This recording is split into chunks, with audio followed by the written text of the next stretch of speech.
کہ اگر خدا کو مان لے تو پھر سوال یہ ہے کہ خدا نے اس کائنات کو کیسے پیدا کیا؟ یہ ایک سوال آتا ہے ذہن میں، جس کے نہیں آتا وہ کہے گا پاگل پن ہے، خامخواہ اس پر کیوں سوچتے ہیں؟ لیکن جس کے ذہن میں سوال آ گیا اس کے لیے بڑی مصیبت ہو جاتی ہے۔ وہ تو سوچتا ہے، انسان کا اختیار نہیں ہوتا اپنے ذہن پر، وہ لاکھ روکے اسے مت سوچو، وہ تو اور سوچے۔ یہ مصیبت ہے فلسفیوں کی، کیسے پیدا کیا؟ اب ایک تصور تو یہ ہے کہ جیسے یہ میز ہے، بڑھئی نے بنایا اس کو، بڑھئی علیحدہ ہے، میز علیحدہ ہے، لیکن اس میں یہ بات ماننی پڑے گی کہ پہلے کوئی چیز تھی جس سے میز بنائی، لکڑی تو تھی نا، اس سے میز بنائی۔ لہذا ہندوؤں میں ایک عقیدہ یہ ہے کہ خدا بھی قدیم، مادہ بھی قدیم، خدا نے اس مادے سے یہ شے بنا دی، مادے سے یہ بنا دی۔ کوئی مٹی کی تغاری ہوتی ہے، کمہار اس سے کوئی رکابی بنا دیتا ہے، کوئی وہ ہڈیاں بنا دیتا ہے، کوئی گھڑا بنا دیتا ہے، مٹی تو ہے نا پہلے۔ تو مادہ بھی قدیم، خدا بھی قدیم، اور مادے سے خدا نے یہ شکلیں بنائی۔ ٹھیک، یہ بھی سنویت ہو گئی، توحید کو ختم ہو گئی۔ تو جن لوگوں کا ذہن تھا توحیدی لیکن اس مسئلے میں الجھ گئے، انہوں نے ایک اور شکل تجویز کی کہ خدا خود ہی اس شکل میں تبدیل ہو گیا۔ کیسے؟ جیسے برف پگھلتی ہے تو پانی بن جاتا ہے۔ پانی کہاں سے آیا؟ برف سے۔ اب کوئی پوچھے برف کہاں ہے؟ بھائی یہی پانی ہے، یہی برف ہے یا نہیں؟ اسی پانی کو آگ کے اوپر آپ نے رکھ دیا، وہ بھاپ بن گئی۔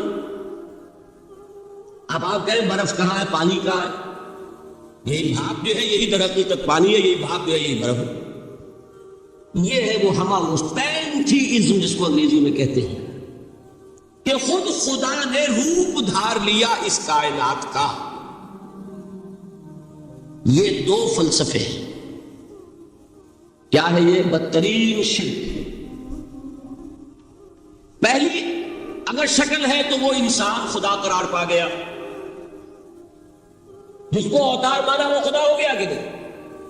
اور دوسری شکل میں تو ہر چیز ہی خدا ہے، یہ بھی خدا، یہ بھی خدا، پتھر بھی خدا، درخت بھی خدا، ہر چیز خدا۔ اس لیے کہ وہ برف پگھلی ہے تو پانی بنا ہے، وہ پانی چاہے زیر زمین آ رہا ہے، وہ پانی چاہے زمین کے اوپر دریا کی شکل میں آ رہا ہے یا زمین میں سوتے چل رہے ہیں، پانی تو وہی برف ہے جو پہاڑوں پر ہمالیہ پر پڑا ہوا، وہی پگھل رہا ہے، یہ کچھ بن رہا۔ یہ ہے شرک فی ذات کی دوسری قسم جو دنیا میں رہی، پینتھیزم اور انکارنیشن، یا حلول اور ہماوسط۔ سمجھ میں آگے؟ اب میں ایک بات آپ سے عرض کروں گا، اللہ کا اس امت پر بہت بڑا فضل ہے جس کا آپ کو شکر ادا کرنا چاہیے۔ اس نوع کے شرک سے یہ امت 15ویں صدی شروع ہو جانے کے باوجود تاحال بحیثیت مجموعی محفوظ ہے۔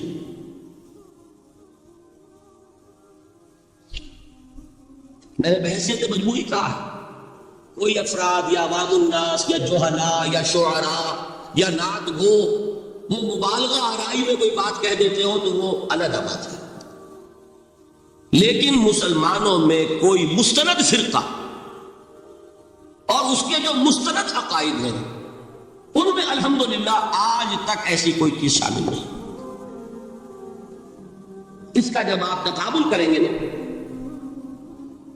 آپ کا کیا خیال ہے عیسائیوں کو حضرت مسیح سے کتنی محبت تھی؟ اس کا تقابل کیجئے جو محبت مسلمانوں کو رہی حضور کے ساتھ، عیسائیوں کی محبت اس سے عشیر نہیں بنے گی۔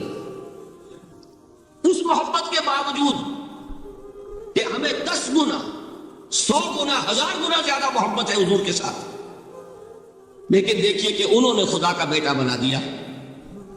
یہاں کسی نے حضور کے بارے میں یہ بات آج تک کہی؟ یہ بہت بڑا کنٹراسٹ ہے نا۔ یہ در حقیقت عقیدت اور محبت کا ظلم ہوتا ہے۔ تو عقیدت اور محبت کی کمی تو یہاں بھی نہیں، الحمدللہ ان سے زائد ہے، لیکن الحمدللہ ثم الحمدللہ ثم الحمدللہ خدا کا بیٹا تو کسی نے نہیں بنایا۔ اچھا میں ایک اور کنٹراسٹ آپ کو دکھاتا ہوں تاکہ آپ اللہ کا شکر کریں۔ حضرت علی کی کیا نسبت ہے حضور کے ساتھ؟ نبی اور امتی. حضرت علی کو خدا کہنے والے پیدا ہوئے کہ نہیں؟ بتائیے نا. کیا وجہ ہے کہ علی کو خدا کہنے والے پیدا ہوئے لیکن محمد کو خدا کہنے والا پیدا نہیں ہوئے صلی اللہ علیہ وسلم رضی اللہ تعالی عنہ؟ بہت اہم بات ہے، غور کیجیے گا اس میں. حالانکہ حضرت علی کا رتبہ کہاں، حضور کا کہاں. آج بھی آپ دیکھیے آپ کے جاہل عوام کے زبان پر نعرہ یا علی مدد کا ہوتا ہے یا محمد مدد کسی نے کہا آج تک؟ یہ یا محمد لکھنا کے کام آتا ہے صرف. تو مسجد پہ لکھ دو تاکہ پتہ چل جائے یہ فلاں فرقے کی مسجد ہے، دوسرا خود ہی بھاگ جائے بس. یہ صرف اس کام کے لیے. باقی جہاں اصل میدان میں بات آتی ہے کوئی نعرہ لگاتا ہے یا محمد مدد، محمد کا رتبہ اونچا یا علی کا، تو ان سے کیوں نہیں مدد مانگی؟ یہ سوالات آپ کے سامنے رکھ رہا ہوں. پھر یہ کہ جس طریقے سے کہ غوث اعظم کو پکارا جاتا ہے، کیا محمد کو پکارا جاتا ہے؟ کیا نسبت ہے؟ حضرت علی تو پھر بھی صحابی ہے، خلیفہ چہارم ہے، حضور کے چچا داد بھائی ہے، داماد ہے. غوث اعظم تو بہرحال وہ نسبت تو نہیں ہے. دیکھیے میں اس کا تعلق جوڑتا ہوں ختم نبوت سے. جس طرح اللہ نے خصوصی حفاظت فرمائی ہے قرآن کی، اسی طرح خصوصی حفاظت فرمائی ہے محمد رسول اللہ. یہ اسپیشل پروٹیکشن ورنہ نہیں ہو سکتی تھی. یہ خصوصی تحفظ ہے اللہ. یہاں بگاڑ پیدا ہو جائے تو صحیح کون کرے گا؟ حضرت مسیح کی اصل حقیقت تو حضور نے آ کے بتا دی. ذَلِكَ عِيسَى ابْنُ مَرْيَمَ قَوْلَ الْحَقِّ الَّذِي فِيهِ يَمْتَرُونَ مَا كَانَ لِلَّهِ أَن يَتَّخِذَ وَلَدًا سُبْحَانَهُ. یہ حضور نے آ کر حضرت مسیح کی حقیقت بیان کر دی کہ نہیں؟ سورہ مریم کی یہ آیات سنی تھی نجاشی رحمت اللہ علیہ نے جب حضرت جعفر ابن ابی طالب کی زبان سے، تو کیا کہا تھا تن کا اٹھا کر، خدا کی قسم جو تین آیات میں مسیح کا مقام بیان ہوا ہے مسیح اس سے تن کا پھر بھی زیادہ نہیں ہے. لیکن اگر محمد رسول اللہ کو خدا کا بیٹا بنا دیا گیا ہوتا یا خدا بنا دیا گیا ہوتا تو کون آتا اس کی اصلاح؟ جیسے قرآن مجید کا تحفظ ہے ایسے ہی محمد رسول اللہ کا تحفظ. وہ تحفظ ہوا کیسے ہے؟ جتنا قرآن مجید نے ایمفیسائز کیا حضور کی بشریت کو، قل انما انا بشر مثلکم، اے نبی ان کو بتاتے رہیے، بار بار بتائیے کہ مجھے کچھ اور نہ بنا لینا، میں بھی بشر ہوں، انسان ہوں. ہاں مجھ پر وحی ہوتی ہے، تم پر نہیں ہوتی، یہ فرق ہے. میں رسول ہوں، تم نہیں ہو. یہ بات میں ذرا اور مسئلہ میں واضح کروں گا. اب اس لیے بھی یہ نوٹ کیجئے کہ یہ تحفظ جو ہے، جیسے قرآن کو تحفظ دیا لیکن اس کے لیے ذرائع بھی ہے. یہ حفظ قرآن کا سلسلہ جو ہے یہ اس کا ذریعہ بنا. یہ رمضان میں تراویح جو ہے اس کا ذریعہ بنی. ہمارے ملکوں کے اندر تو حفاظ کو مسجدیں نہیں ملتی، تلاش کرتے پھرتے ہیں. اور ایک جیسا کہ اینول جشن ہوتا ہے قرآن مجید کا، ہر حافظ اپنا حفظ تازہ کر رہا ہے، حفاظ لگے ہوئے ایک دوسرے کے ساتھ تازہ کرنے میں. یہ ذریعہ ہے اللہ تعالیٰ نے کہ جس کے ذریعے سے قرآن کو محفوظ کیا. تو حضور کو جو حفاظت دی اس کا ایک طریقہ کیا ہوا؟ قرآن مجید میں حضور کی بشریت کا نمایاں کرنا، اور دوسرا یہ کہ خود حضور نے ایسی باریک بینی سے روکا. یہ بھی آپ کو پسند نہیں تھا کہ میں آؤں تو تم کھڑے ہو جاؤ. سنا کہ نہیں سنا آپ نے؟ صحابہ کو آپ روکتے تھے. ایک صحابی کی زبان سے نکل گیا ما شاء اللہ و ما شئت، جو اللہ چاہے اور جو آپ چاہیں، فوراً روک دیا. اجعلتنی للہ ندا، کیا تم نے مجھے خدا کا مد مقابل بنا دیا؟ مشیت صرف اس کی ہے. یہ روک ٹوک، یہ وہ چیزیں ہیں کہ جس کی بنا پر اللہ نے تحفظ عطا فرمایا. یہ جو آپ نے فرمایا میری قبر کو اسی جلسے اور جشن کا مرکز نہ بنا لیا، فرمایا کہ نہیں فرمایا؟ اللہ تعالیٰ نائب فرمائے بنی اسرائیل پر کہ انہوں نے اپنے نبیوں کی قبروں کو تو میلہ گاہ بنا لیا۔ یہ ساری وہ ہے، یہ تحفظات ہیں، یہ بچاؤ ہے، یہ امت کو متنبع کیا جا رہا ہے۔ یہ محبت اور عقیدت کا غلو جیسے پہلے ہوا، یا اہل الکتاب لا تغلو فی دینکم، اے کتاب والو اپنے دین میں غلو سے کام کرو۔ یہ غلو محبت، غلو عقیدت ہے جس کی بنا پر وہ خدا کے بیٹے بنا دیے گئے، اور اگر وہ ہوتا یہاں اللہ کا نہ معلوم اللہ کے برابر کس طریقے سے حضور کو بنا دیا جاتا، لیکن قرآن نے خود حضور نے اس کی پیشگوئی کی، جس کا ظہور ہم دیکھ رہے ہیں کہ اللہ کے فضل و کرم سے یہ امت تاحال بحیثیت مجموعی محفوظ ہے۔ البتہ دیکھیے شاعروں کی باتیں اور ہوتی ہیں، اور عوام کی اور واعظوں کی اور نعت گوؤں کی باتیں جو ہے وہ اور ہیں۔ میں جس چیز کی نفی کر رہا ہوں وہ علماء کی بات ہے۔ شاعروں کا تو قرآن مجید کے اندر خود ہی بھاڑا پھوڑ دیا اللہ نے، وَالشُّعَرَاءُ يَتَّبِعُهُمُ الْغَاوُونَ أَلَمْ تَرَ أَنَّهُمْ فِي كُلِّ وَادٍ يَهِيمُونَ إِنَّهُمْ يَقُولُونَ مَا لَا يَفْعَلُونَ۔ مبالغہ نہ کریں تو شعر میں رنگ ہی پیدا نہیں ہوتا، پھر شعر کائے کو کہنا ہے نثر کہو بھائی، مبالغے سے اس میں ایک تاثیر ہے۔ وہ مبالغے ہمارے شاعروں نے ہمارے نعت گوؤں نے کیے ہیں، اور اس میں اللہ تعالیٰ انہیں معاف کرے، بالکل اوتار کر الفاظ بھی استعمال کر دیے۔ وہی جو مستوی اشکا خدا ہو کر ادھر پڑا وہ مدینے میں مصطفیٰ ہو کر۔ بتائیے رام چندر جی کے بارے میں جو عقیدہ ہے، اب کیا فرق رہ گیا؟ بال برابر فرق ہے یا کوئی؟ اور نقطے پیدا کرتے ہیں۔ مدینے کی مسجد میں ممبر کے اوپر بغیر عین کا ایک عرب ہم نے دیکھا، کیا سمجھ میں آیا؟ عرب میں سے عین نکالا، کیا بنا؟ یہ نقطہ آفرینی ہے۔ اسی طریقے سے ہماری شاعری میں کچھ ہم اس کا رنگ بھی پیدا ہو گیا۔ خود کوزا ہو، خود کوزا کرو، خود گلے کوزا، خود رندے صبح کش، خود برسر آکوزا خریدار بیامت بشکست و رواشو۔ وہ خود ہی کوزا ہے، خود ہی مٹی ہے جس سے کوزا بنا ہے، خود ہی کوزے کا بنانے والا ہے۔ سمجھ رہے؟ الفاظ تو بڑے پیارے ہیں، بڑے مزیدار ہیں، آدمی ایک دفعہ وجد میں آ جاتا ہے، لیکن ہے کیا؟ وہی ہے نا کہ وہی جو برف تھا پگھل کر پانی بن گیا۔ خود کوزا ہو، خود کوزا کرو، خود گلے کوزا، خود رندے صبح کش، خود ہی اس کوزے میں شراب ڈال کے پیتا بھی ہے، خود ہی مٹی ہے، خود ہی وہ بنانے والا ہے، خود ہی کوزا ہے، خود ہی اس میں شراب ڈال کے پیتا بھی، اور خود ہی اس کوزے کو توڑ کر اپنا راستہ بھی لیتا ہے۔ اب آپ اس پر سر دنیے اور جو چاہے کریں، لیکن یہ کہ اس کا ڈانڈے مل گئے کہ نہیں اسی عوام اس سے؟ لیکن یہ کسی مفتی کی بات ہے کیا؟ یا کسی ائمہ دین میں سے کسی کا قول ہے؟ بھائی شاعروں کی باتیں سن لیا کریں، اللہ اللہ خیر سن۔ ان چیزوں کا بہت زیادہ سختی کے ساتھ نوٹس بھی لینے کا کوئی فائدہ نہیں ہوتا۔ بات وہ ہونی چاہیے کہ جو علماء کہہ رہے ہیں، مستند عقائد جو ان کی کتابوں میں درج ہیں، ان سے بات ہونی چاہیے۔ یہ چیزیں، یہ گمراہیاں آئی ہیں، لیکن الحمدللہ ثم الحمدللہ کہ یہ عوام میں ہے، جہلاء میں ہے، شعراء میں، نعت گو میں ہے، یہ کسی بھی مستند دینی فرقے کے مستند علماء میں ہم کے ہاں موجود ہیں۔ البتہ ایک مسئلہ جو ہے نور اور بشر کا، وہ ذرا تھوڑا سا میں حل کر دوں آج۔ آپ سمجھتے ہوں گے لا ینحل ہے۔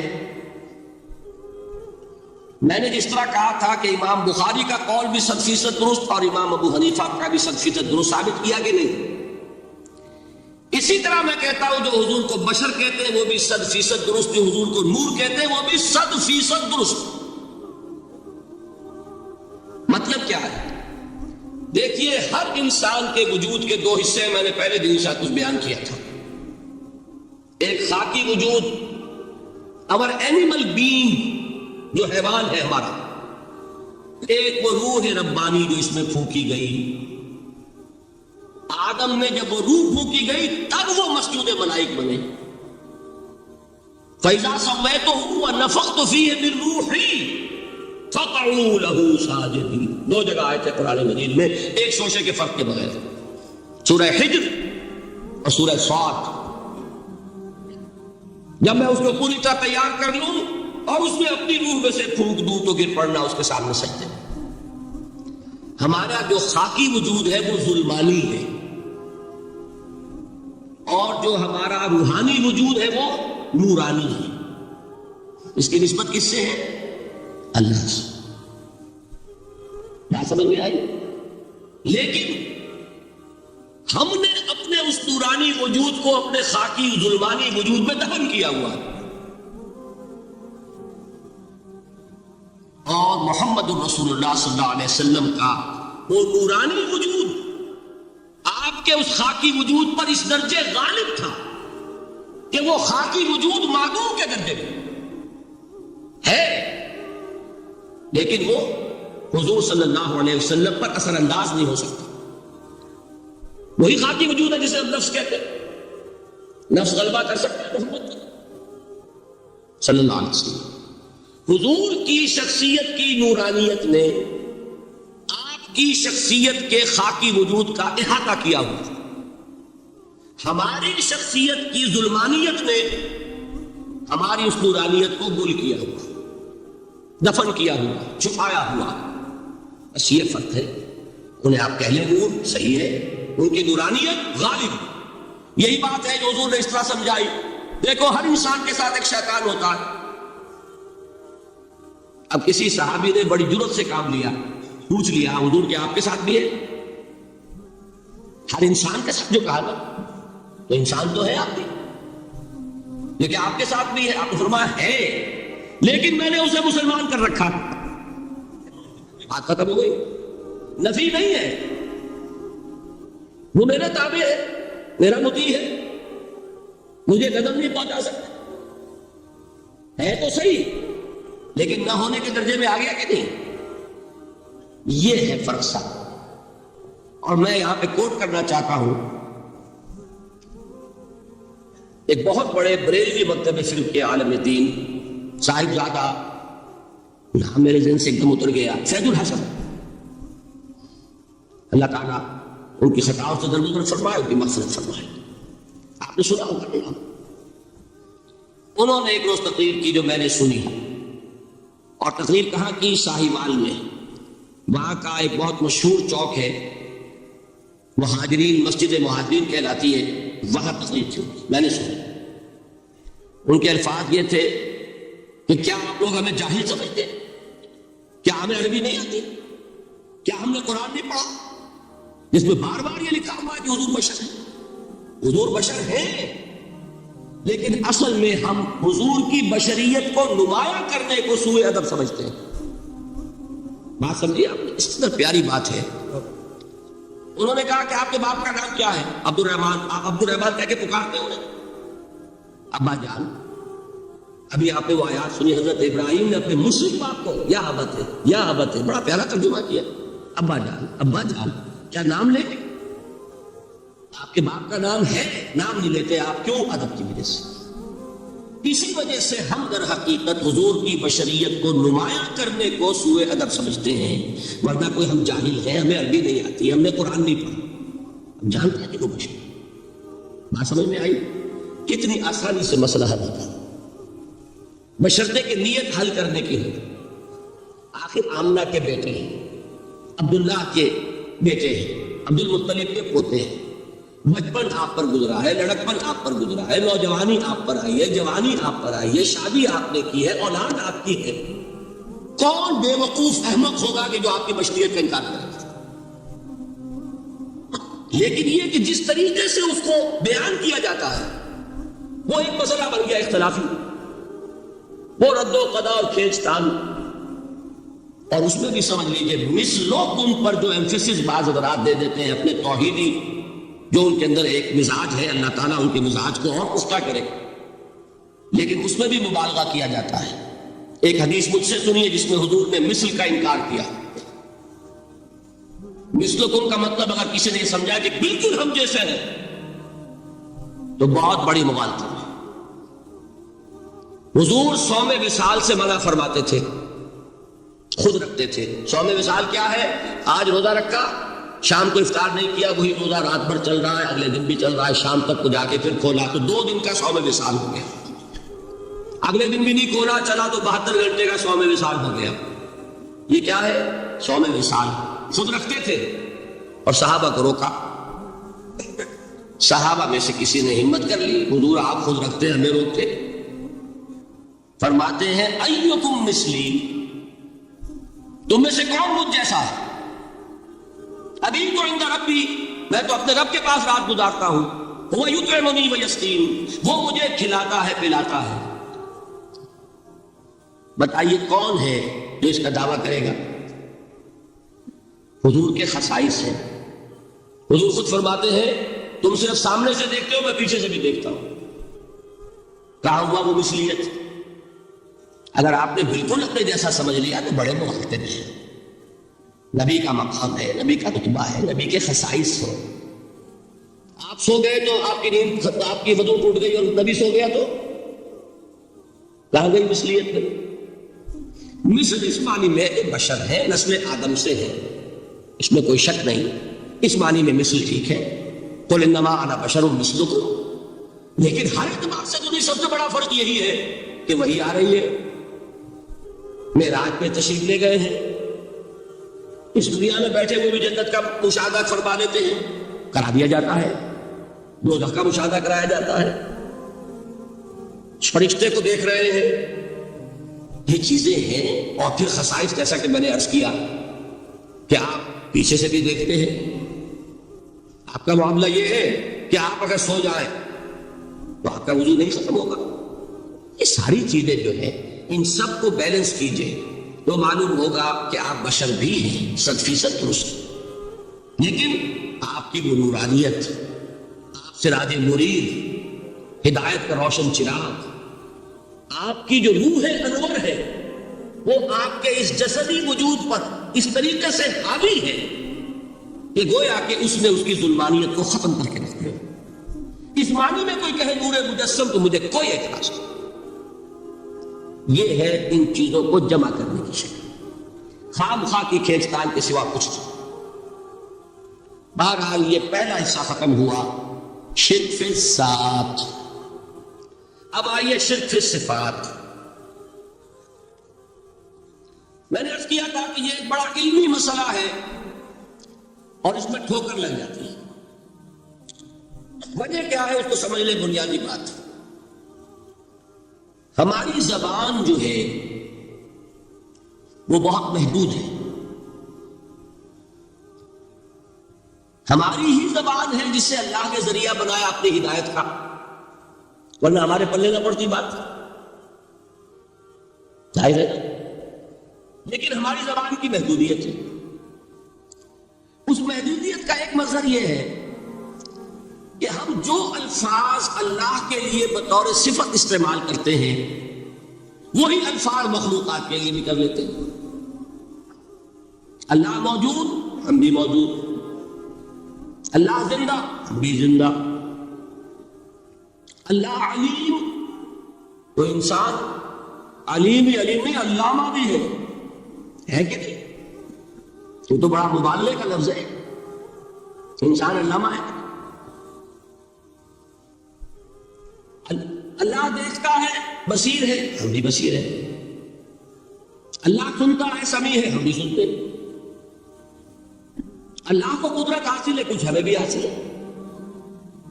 ایک مکہ مارا تھا حضرت موسیٰ نے، جان نکال دی تھی کہ نہیں؟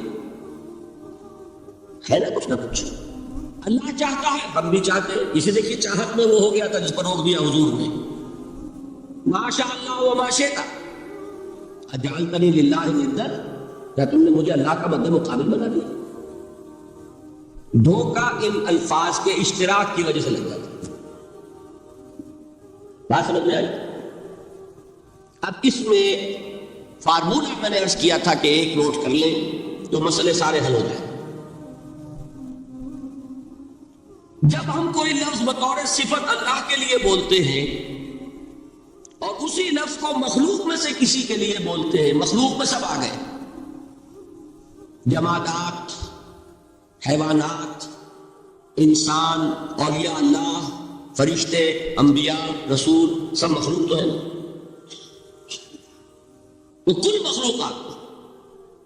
جب ہم ایک لفظ بطور صفت استعمال کریں گے اللہ کے لیے اور اسی لفظ کو استعمال کریں گے بندوں کے لیے، تو ان میں 3 فرق ہے جو ذہن میں رہنے چاہیے. گن کر یاد کیجئے. اللہ کی ذات قدیم ہے، ہمیشہ سے ہے. اسی طرح اس کی صفت بھی قدیم ہے، ہمیشہ سے ہے. مخلوقات حادث ہے، ان کی صفات بھی حادث ہے. حادث قدیم کے مقابلے میں کہ پہلے نہیں تھی پھر ہو گئی. ایک فرق، اللہ کی ذات از خود ہے، کسی اور نے تو اس کو وجود نہیں بخشا نا. اللہ کا وجود از خود ہے، ذاتی ہے. اسی طرح اس کی صفات ذاتی ہے، کسی اور کی عطا کردہ نہیں ہے. مخلوق کوئی ہو کسے باشا، ان کا وجود ذاتی نہیں عطائی ہے. اللہ نے دیا تو وجود ملا. اسی طرح ان کی صفات عطائی ہے، ذاتی نہیں. 2 فرق ہو گئے. اللہ کی ذات مطلق ہے، لا محدود. اسی طرح اس کی صفات مطلق ہے، لا محدود. مخلوق کی ذات محدود کسے باشد، صفت بھی محدود. 3 فرق ہے، ذاتی عطائی، قدیم حادث، لا محدود محدود. 3 فرق ذہن میں رہیں تو جو صفت بھی آپ اب بولیں گے اس میں یہ تینوں باتیں ذہن میں رہیں. سمجھ میں آ گئی بات؟ اب اس کا اطلاق کیجیے تو یہ علم غیب کا مسئلہ حل ہو جائے گا. یہ بھی لا ینحل سمجھا جاتا ہے. علم کسی کا بھی ہو، انسان، فرشتہ، اولیاء، انبیاء، رسول، حضور صلی اللہ علیہ وسلم، کسی کا حادث ہے، قدیم نہیں ہے، عطائی ہے، ذاتی نہیں ہے، محدود ہے، لا محدود نہیں ہے. 3 باتیں مان لیں، شرک نہیں ہوگا. ان میں سے ایک کو ساقط کر دیں، شرک ہو جائے. آئی بات سمجھ؟ اللہ کی قدرت ذاتی ہے، عطا کردہ نہیں. مخلوق میں جو جس کو قدرت حاصل ہے وہ عطائی ہے، ذاتی نہیں. اللہ کی قدرت لا محدود، یفعل ما یشاء فعال لما یرید علی کل شیء قدیر. مخلوق کوئی بھی ہو اس کی قدرت محدود. اللہ کی قدرت جب سے وہ ہے ہمیشہ سے ہے، ہمیشہ سے قدرت بھی ہے. اور مخلوق میں سے قدرت یہ حادث ہے. تینوں چیزیں سامنے رہے، شرک نہیں ہوگا. ایک چیز کی بھی کمی ہو گئی، شرک ہو جائے. یہ ساری صفات پر لے. اللہ کی حیات ذاتی، ہماری عطائی. لائی حیات آئے، قضا دے چلی چلے، اپنے بس میں نہ آنا چاہ نہ جانا ہے. زندگی اس کی عطا کردہ ہے، جب چاہے لے لے. اللہ کی حیات بھی ایسی ہے کہ ذاتی الحی. ہماری حیات محدود، ویسے بھی محدود. موت آئے گی، شاید ختم ہو جائے. چلیے موت ختم نہیں کرتی، ہم سمجھتے ہیں کہ وہ ہماری ابدی ہے. محدود اس معنی میں تو ہے کھانے کو نہ ملے تو کمزوری، ذرا کام کیا تو تکان، نیند بھی آ رہی ہے، اونگ بھی آ رہی ہے. اور اس کی حیات الحی القیوم لا تاخذہ سنۃ ولا نوم. حیات ذاتی ہے، لا محدود ہے اور قدیم ہے. یہاں حیات عطائی ہے اور حادث ہے اور محدود ہے، ساری صفات. اس کو ذہن میں رکھ لیجئے. تو اب 2 مسئلے میں یہاں حل کرتا ہوں. جو لوگ کہتے ہیں حضور کو علم غیب نہیں تھا اور جو کہتے ہیں تھا، بدقسمتی سے دونوں نے ڈیفینیشن علیحدہ کر لی. جو ڈیفینیشن نفی کرنے والوں نے کی ہے اس کی وجہ سے، اس کے اعتبار سے واقعتاً نہیں تھا. انہوں نے ڈیفینیشن یہ کی ہے، تعریف یہ کی ہے، وہ علم جو خود حاصل ہو جائے، اللہ کا عطا کردہ علم جو ہے وہ کہتے ہیں وہ غیب نہیں ہے۔ تو وہ بھی مانتے ہیں کہ ہر علم جو حضور کو حاصل ہے وہ اللہ کا عطا کردہ۔ میں صاحب عالم میں یہ سارے مرحلے میں نے طے کیے نا اپنے زمانہ طالب علمی میں۔ مولانا منظور احمد شاہ صاحب ہیں سائیوال میں ایک، میں ان کے پاس حاضر ہوا، میں نے کہا جی یہ مسئلہ کیا ہے علم غیب کا، مجھے ذرا سمجھائیں۔ انہوں نے ایک کتاب اپنی نکالی کہ دیکھیے صاحب ہم حضور کے علم کے بارے میں یہ باتیں مانتے ہیں، حضور کا علم حادث ہے، قدیم نہیں ہے، حضور کا علم محدود ہے، لامحدود نہیں ہے، حضور کا علم عطا کردہ ہے، ذاتی نہیں ہے۔ میں نے کہا یہ تین باتیں اگر آپ مان لیں تو میرا تو جھگڑا کوئی نہیں آپ سے۔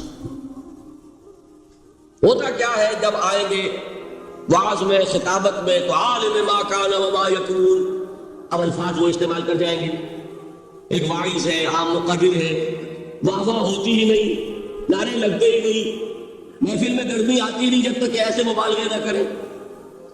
لیکن وہ چیز لکھی ہوئی ان کے ہاں ہے کہ حضور کا علم حادث ہے، قدیم نہیں ہے، حضور کا علم محدود ہے، لامحدود نہیں ہے، حضور کا علم عطائی ہے، ذاتی نہیں ہے۔ ان تینوں چیزوں کے بعد کوئی بڑے سے بڑا وہابی اور بڑے سے بڑا اہل حدیث بھی انکار نہیں کرتا۔ باقی یہ بات جان لیجئے کہ غیب اور حضور یا شہادہ یہ در حقیقت عام انسانوں کے اعتبار سے الفاظ استعمال ہوئے۔ جب قرآن میں کہا جاتا ہے عالم الغیب والشہادہ، اللہ غیب اور جو ظاہر ہے یا موجود ہے سب کا جاننے والا ہے، تو مجھے بتائیے اللہ کے لیے کوئی غیب ہے؟ اللہ کے لیے کوئی شے غیب ہے؟ تو کیوں کہا جا رہا ہے عالم الغیب والشہادہ؟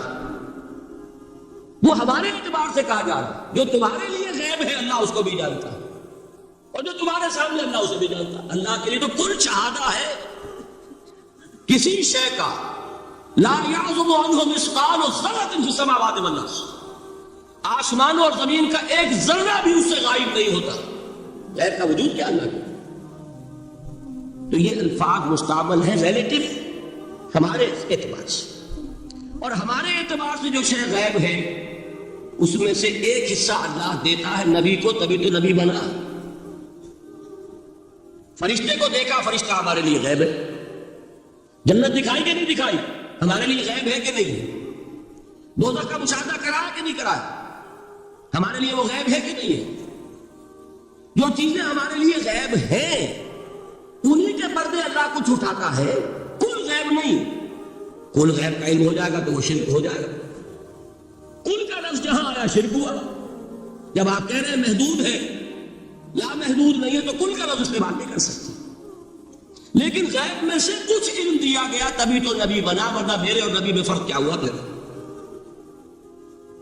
البتہ یہ کہ وہ غیب کا علم ہو یا حاضر کا علم ہو، سائنٹیفک نالج ہو یا وحی کا علم ہو، کوئی بھی علم ہو، آیت الکرسی کے الفاظ نوٹ کیجئے، یعلم ما فی السماوات وما فی الارض، وہ جانتا ہے ولا یحیطون بشیء من علمہ الا بما شاء، مخلوق میں سے کوئی بھی اس کے علم میں سے احاطہ نہیں کر سکتا مگر جتنا وہ چاہے۔ اب یہ بات علیحدہ ہے کہ ہم کون ہیں طے کرنے والے کہ ناپے بیٹھ کر کے اللہ نے ابراہیم کو کتنا علم دیا ہم ناپ سکتے ہیں، عیسیٰ کو کتنا دیا ہم جان سکتے ہیں؟ تو ابراہیم کا، موسیٰ کا، عیسیٰ کا نہیں ناپ سکتے تو محمد رسول اللہ کا کہاں ناپیں گے؟ یہ پاگل پن ہے، یہ ہے جو غلطی ہوتی ہے۔ ہم کون ہے طے کرنے والے؟ اللہ نے اپنے نبی کو دیا جو دیا، بات کر دو۔ کل نہیں کہیں گے، کل کہا شرک ہو جائے، ذاتی کہا شرک ہو جائے۔ عطائی ہے، جو دیا اللہ نے دیا، اور کل نہیں دیا، جتنا چاہا دیا، ہے حادث، قدیم نہیں۔ تینوں چیزوں مان لیجئے تو شرک کا کوئی شائبہ نہیں۔ باقی جہاں ایک طرف قرآن میں وہ آیات ہیں کہ اللہ کے غیب کو کوئی نہیں جانتا، ٹھیک، وہاں یہ بھی ہے کہ لا یظہر غیبہ، لا یظہر علی غیبہ الا من ارتضی بالرسول، وہ اپنے غیب پر قابو نہیں دیتا مگر اپنے رسول میں سے جس کو چاہے. یہ دونوں آیتیں قرآن کی ہے کہ نہیں؟ اسی لیے در حقیقت جو غیب کی نفی کرتے ہیں حضور سے، وہ کہتے ہیں کہ از خود معلوم ہونے والی شے غیب ہے. ہم کہتے ہیں از خود تو کوئی بھی شے کسی کو معلوم نہیں، ہمیں حاضر کا علم بھی اللہ ہی دیتا ہے تو ہوتا ہے، غیب کا تو بہت دور کی بات ہے. یہ مسئلے بڑے سیدھے ہیں، خام خواہ ہم نے پیچیدہ بنایا ہوا ہے. خدا کے لیے ان مسئلوں کو سلجھائیے، جوڑیے، کاٹنے کی بجائے جوڑنے کی فکر کیجیے کہ بھائی یہ اپنی اپنی جگہ پر علیحدہ علیحدہ تم نے تعریفیں کر رکھی ہیں اس لیے جھگڑ رہے ہیں، ورنہ دونوں باتیں صحیح ہیں. ایک مسئلہ ذرا اور زیادہ علمی ہے، میں ذرا پریشان ہو رہا ہوں کہ وقت زیادہ ہو رہا ہے. وہ مسئلہ ہے وحدت الوجود کا. ہمارے بہت سے صوفیہ وحدت الوجود کے قائل ہیں، اور ہمارے کچھ لوگ جو معترض ہیں وہ وحدت الوجود اور ہمہ اوست کو کنفیوز کر دیتے ہیں، ایک سمجھ لیتے ہیں. ہمہ اوست میں بیان کر چکا ہوں کہ بدترین شرک ہے. وحدت الوجود اور شے ہے، باریک بات ہے، سمجھ میں نہیں آتی عام لوگوں کے. سادہ ترین الفاظ میں آپ کو سمجھاتا ہوں. ایک نظریہ یہ ہے کہ اللہ ہی نے یہ روپ دھار لیا، یہ ساری چیزیں بالفعل موجود ہے، یہ بھی ہے، یہ بھی ہے، یہ بھی ہے، اور یہ سب اللہ ہی ہے. یہ بدترین شرک ہے، شرک فی الذات. ایک لوگوں کی رائے یہ ہے کہ یہ کچھ ہے ہی نہیں، یہ شراب ہے. شراب میں کیا ہوتا ہے؟ آپ کو پانی نظر آتا ہے؟ ہوتا ہے پانی؟ نہیں. ہر چند کہے کہ ہے، نہیں ہے ہی نہیں. بس اللہ ہی ہے، یہ ہے ہی نہیں. دیکھیے ایک شعر ہے، کل ما فی الکون وہم او خیال اور رکوس فی البرایا او ظلال. اس کائنات میں جو کچھ ہے یا تو وہم ہے یا خیال ہے، یا جیسے شیشے میں عکس ہوتا ہے، آپ ادھر کھڑے آئینے کے نظر آ رہے ہیں، ادھر بھی ہے، ادھر کوئی نہیں. یا جیسے سایہ ہوتا ہے، سایہ درخت کا سایہ زمین پر پڑ رہا ہے، اس کا کوئی وجود ہے. تو ایک رائے یہ، آپ اس سے اختلاف کریں، اسے پاگل پن کہہ دیں، کیا بیوقوفی کی بات کر رہے ہیں؟ جو چاہے آپ کہہ دیں، شرک نہ کہیے. وہ کہتے ہیں موجود صرف ایک ذات اللہ کی ہے، حقیقتاً موجود. یہ جو کچھ نظر آ رہا ہے یہ موجود ہی نہیں ہے. اس کو شرک نہیں کہتے. اس سے اختلاف کریں، کوئی ضروری نہیں ہے کہ آپ مانیں ان کی بات. میں یہ نہیں کہہ رہا کہ آپ ضرور مانیں. شیخ احمد سرہندی رحمۃ اللہ علیہ نے اسے سمجھایا ہے اس کائنات کی حقیقت کیا ہے، ایک مثال سے. ان کے نظریے کو وحدت الشہود کہتے ہیں، وحدت الشہود، وحدت الوجود. شاہ ولی اللہ دہلوی نے فیصلہ کیا ہے کہ دونوں میں باریک سا فرق ہے، کوئی فرق نہیں ہے، تعبیر کا فرق. وہ مثال دیتے ہیں کہ دیکھیے ایک مشعل لیجئے. مشعل کیا ہوتی ہے؟ ایک لکڑی ہے، اس کے ایک سرے کے اوپر آپ نے کپڑا وغیرہ باندھ کے تیل ڈال کے آگ لگا دی. شعلہ جوالا ہے، ایک شعلہ، ٹھیک. وہ فرماتے ہیں کہ اس کو تیزی کے ساتھ ایک دائرے میں حرکت دیجئے، آپ کو آگ کا دائرہ نظر آئے گا، دیکھنے والے کو نظر آئے گا کہ نہیں؟ کیا دائرہ فی الواقع موجود ہے؟ بات ثابت ہو گئی کہ نہیں ہے، نظر آ رہا. یہ فرماتے ہیں حضرت مجدد، ای الصنعت باری تعالی است، یہ معدوم را موجود میں نمائند. یہ اللہ تعالیٰ کی صنائی ہے، خلاقی ہے کہ جو شے ہے نہیں اس کو دکھا دیتے ہیں. جیسے آپ نے آپ سے دائرہ دکھا دیا ہے نہیں، اس کائنات کا کوئی وجود. میں پھر عرض کروں گا آپ اس سے اختلاف کریں، اسے نہ مانیں، چھوڑ دیں اس کو.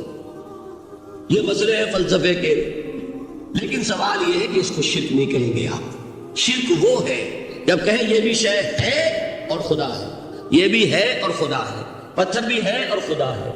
جب یہ کہا جائے گا یہ ہے ہی نہیں، صرف خدا ہے، تو در حقیقت اس کو شرک نہیں کہیں گے. یہ وحدت الوجود ہے، یونٹی آف بینگ. اب اس کو میں ایک اور اعتبار سے سمجھا دوں گا تو مجھے امید ہے اللہ تعالیٰ اس کو آپ پر کھول دے گا. دیکھیے ایک ہمارا علم، ایک اللہ کا علم، ٹھیک. جب تقابل کریں گے تو کیا کہیں گے؟ اللہ کے علم کے مقابلے میں ہمارا علم ہے ہی نہیں، ٹھیک. اللہ کی قدرت کے مقابلے میں ہماری قدرت زیرو، اللہ کی مشیت کے مقابلے میں ہماری مشیت کچھ نہیں۔ وما تشاءون الا ان یشاء اللہ، تم چاہ بھی نہیں سکتے جب تک کہ اللہ نہ چاہے۔ تو کیا ہوئی خاطر؟ یہی آتے ہیں نا جو حدیث جس میں کہ دعا استخارہ حضور نے تلقین فرمائی، اور صحابہ فرماتے ہیں کہ حضور نے ہمیں اس طرح سکھائی یہ دعا استخارہ جیسے قرآن سکھایا۔ اس میں الفاظ کیا ہے؟ فَإِنَّكَ تَعْلَمُ وَلَا أَعْلَمُ وَتَقْدِرُ وَلَا أَقْدِرُ، اے اللہ تجھے قدرت حاصل ہے، مجھے کوئی قدرت حاصل نہیں۔ اگر ظاہری الفاظ پر جائیں گے تو یہ تو خلاف واقعہ بات ہے۔ کیا حضور کو کوئی علم حاصل نہیں تھا؟ یہاں تو حضور فرما رہے ہیں فَإِنَّكَ تَعْلَمُ وَلَا أَعْلَمُ، یا چلیے اگر کوئی اور عام انسان کہتا ہے میں نہیں جانتا، تو کیا کوئی علم حاصل نہیں اسے؟ کچھ نہ کچھ علم تو ہے، لیکن اللہ کے علم کے مقابلے میں وہ نہ ہونے کے برابر ہے۔ اسی طریقے سے سمجھ لیجئے اللہ کے وجود کے مقابلے میں اس کائنات کا وجود نہیں ہے۔ بات ختم ہو گئی، مسئلہ صاف ہو گیا۔ حقیقی وجود صرف اللہ کا ہے، یہ اعتباری ہے، یہ ٹرانزینٹ، آل از چینج، پینٹا رائن، بدل رہی ہے ہر شے، کسی چیز کو ثبات نہیں۔ آپ ایک لمحے پہلے جو آپ تھے وہ آپ، ایک لمحے بعد وہ آپ نہیں ہیں، بدل گئے۔ ایک تسلسل ہے آپ کا کہ آپ سمجھتے ہیں کہ آپ وہی ہیں کہ جو آج سے 10 سال پہلے تھے۔ کیا آپ وہی ہیں؟ بدل چکے، خون پورا بدل چکا، نمنوں کتنی دفعہ بدل چکا، کھال بدل چکی۔ یہ تو معلوم یہ ہوا کہ یہ جو کچھ ہے ٹرانزینٹ ہے، عارضی ہے، فانی ہے، نہ ہونے کے برابر ہے، وجود برحق صرف اللہ۔ یہ بھی در حقیقت اسی شرک فی الوجود کی بات ہے۔ اگر ہم یہ کہیں کہ اللہ بھی موجود ہم بھی موجود، یہ کیا ہو گیا؟ شرک فی الوجود۔ اسی کو کہا غالب نے جاروں میں لا بیار کہیں شرک فی الوجود، با گرد فرش و سینہ بے ما برابر است۔ اگر آپ کے گدے کے اوپر گردہ پڑ گیا ہو تو جھاڑتے ہیں نا، فرش کے اوپر گردہ ہے تو جھاڑو سے صاف کرتے ہیں۔ غالب کہتا ہے کہ اگر تمہارے دل میں یہ گردہ آ گیا ہے کہ تم بھی موجود ہو، اللہ بھی موجود ہے، تو لا کی جھاڑو سے صاف کر دو اس گردے کو، یہ شرک فی الوجود ہو جائے گا۔ ہم نہیں ہیں بھائی، ہمارا کیا وجود، ہماری کوئی کیا حقیقت، اللہ ہی ہے، بس یہ ہے اصل میں۔ پھر میں عرض کروں گا کوئی قبول کرے نہ کرے، اسے گمراہی کہے، اس کو جھوٹ کہے، اسے پاگل پن کہے، میں نہیں جھگڑوں گا، لیکن شرک نہیں کہہ سکتے آپ اس کو۔ شرک وہ ہماؤس ہے، اس میں اور اس میں زمین و آسمان کا فرق۔ اب آئیے آخری شرک، شرک فی العبادت یا شرک فی الحقوق۔ اللہ کے حقوق کے لیے ایک لفظ استعمال کریں گے تو وہ کیا ہے؟ عبادت۔ وما خلقت الجن والانس الا لیعبدون، میں نے جنوں اور انسانوں کو پیدا ہی اس لیے کیا کہ میری عبادت کریں۔ اب عبادت میں شرک اگر ہوگا تو یہ شرک کی تیسری قسم ہو جائے گی۔ عبادت میں شرک سے مراد کیا ہے اس کو سمجھیے۔ یہ میں پہلے بیان کر چکا ہوں عبادت کسے کہتے ہیں۔ عبادت کے دو جز سمجھ لیجئے، جیسے ایک میرا یہ جسم ہے، ایک اس میں روح ہے۔ روح نظر نہیں آتی، نظر جسم آتا ہے، لیکن اس جسم کا سارا وجود اس روح سے ہے۔ چلیے روح کو چھوڑے، جان، جان کیا کس بلا کا نام ہے، کسی کو نظر آئی آج؟ لیکن یہ جان ہی ہے جو اس جسم کو قائم رکھے ہوئے۔ اسی طرح عبادت کا ایک جسم ہے، ایک جان ہے۔ جسم کیا ہے؟ اطاعت، اللہ کی بندگی، ہما تن بندگی، ہما وجوہ بندگی، ہما وقت بندگی، یہ تو بیان کر چکا ہے۔ اور روح کیا ہے؟ محبت، اللہ کی محبت۔ اطاعت جب سے کی جاتی ہے تو وہ عبادت نہیں کہلاتی ہے۔ انگریز کی اطاعت ہم کرتے تھے لیکن کیا عبادت کرتے تھے؟ بات سمجھ میں آئی؟ اطاعت تو کر رہے تھے، عبادت نہیں۔ عبادت اس اطاعت کو کہتے ہیں جو کسی ہستی کی محبت سے سرشار ہو کر ہما وقت، ہما تن، ہما وجود کی جائے۔ تو جسد ظاہری کیا ہے عبادت کا؟ اطاعت، اور روح کیا ہے؟ محبت۔ اب ان دونوں کے اعتبار سے شرک کیا ہے، توحید کیا ہے، اس کو سمجھ لیجئے۔ اور یہ ہے وہ چیزیں جو میں نے عرض کیا تھا کہ بالکل الجبرا کے فارمولوں کی طرح کی بات ہے۔ اطاعت میں توحید کیا ہے کہ مطاع مطلق صرف اللہ، ٹھیک، باقی ساری اطاعتیں اللہ کی اطاعت کے تابع۔ نفی نہیں ہے، والدین کی اطاعت کرو، لیکن جہاں والدین حکم دیں اللہ کے حکم کے خلاف، بات ختم، اطاعت نہیں ہوگی۔ بیوی شوہر کی اطاعت کرے، آپ اولو الامر کی اطاعت کرے، شاگرد استاد کی اطاعت کرے، مرید پیر کی اطاعت کرے، لیکن کیا پیر کو یہ بھی حق ہے کہ اللہ کے کسی حکم کو منسوخ کر دے، رسول کے کسی حکم پر اپنے حکم کو بر کرے، بالا تر رکھے؟ سمجھ میں آ گیا؟ اصول کیا ہے کہ اطاعت مطلق unconditional unlimited obedience is due only to Allah. All the other obediences are limited by His injunctions. اس کو حضور نے کیسے بیان کیا؟ لا طاعت لمخلوق فی معصیت الخالق۔ مخلوق میں سے کسی کی اطاعت نہیں ہوگی جس میں خالق کی معصیت لازم آ رہی۔ جہاں اللہ کا کوئی حکم نہیں ہے آپ میرا حکم مان لیجیے، یہ شرک نہیں ہوگا۔ جہاں اللہ کا حکم ہے اس کے خلاف میں حکم دوں اور آپ مان لیں تو یہ شرک ہو جائے۔ بات سمجھ میں آ گئی کہ نہیں؟ اب اس کو اپلائی کیجئے، اپلیکیشن بالکل انڈیویجول لیول پر کیجئے۔ پہلے اللہ کا حکم کیا ہے؟ فجر کا وقت ہو گیا، نماز پڑھو۔ نفس کا حکم کیا ہے؟ سو۔ آپ نے اطاعت کی نفس کی، آپ کا مطاع کون ہوا؟ نفس۔ اور اللہ کی معصیت میں ہوا کہ اس کے حکم کے تابع ہوا، تو آپ کا نفس کیا بن گیا؟ آپ کا خدا، معبود۔ یا غلطی ہے اس میں کوئی؟ اس شرک کو پہچانیے ذرا، کون بچے گا؟ آپ بات سمجھ رہے؟ اگر تو وہ فارمولہ صحیح ہے تو پھر یہ اپلائی ہو گیا۔ اب آپ کے اندر اتنی ہمت ہونی چاہیے، یا یہ سوچیے کہ فارمولے میں غلطی ہے، یو کین ریفر بیک، آئیے دوبارہ دیکھیے، فارمولہ صحیح ہے۔ لا طاعت لمخلوق، میرا نفس مخلوق ہے کہ خالق ہے؟ مخلوق۔ میں نے اپنے نفس کی اطاعت کی اپنے خالق کی معصیت میں، تو میرا مطاع کون ہوا؟ نفس۔ جو مطاع ہے وہی معبود ہے، میرا معبود کون ہوا؟ نفس۔ اس کو کہتے ہیں مولانا روم، نفس ما ہم کم طرف فرعون نیست، لیکن ایرعون نیست، میرا نفس بھی فرعون سے کم نہیں ہے۔ فرعون نے کیا کہا تھا کہ یہ مملکت میری ہے مصر کی، یہاں میرا قانون چلے گا، الیس لی ملک مصر، کیا مصر کی حکومت میری نہیں ہے؟ میں نہیں جانتا کون اللہ کون رسول، کیا حکم صحیح کیا غلط، میرا حکم چلے گا۔